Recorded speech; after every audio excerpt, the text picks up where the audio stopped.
did you know that they recently added S to LGBTQIAS? Do you know what S stands for? Satanist.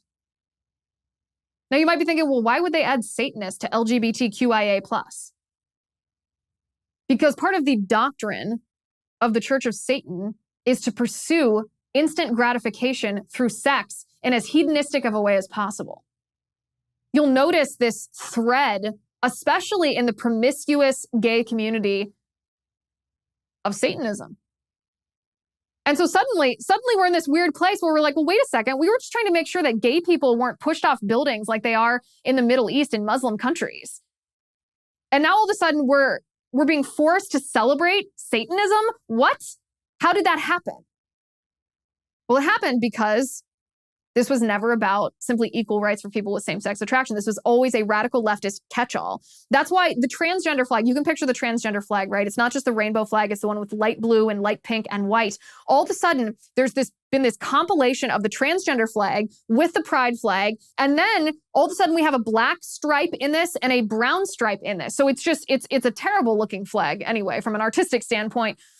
But all of a sudden, we have this flag that's supposed to represent a so-called marginalized community, but what does the black stripe stand for?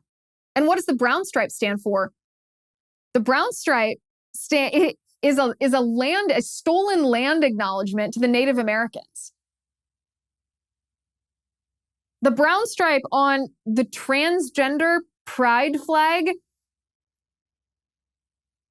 wants you to accept the premise, to be forced to accept the premise that the United States itself is illegitimate because the white people who founded our country stole the land from the native people. I thought this was just about gay people. No. And what's that black stripe for? Well, the black stripe is for Black Lives Matter. The premise of the Black Lives Matter movement is that the United States is a systemically white supremacist nation, that the police force is an arm of a white supremacist government.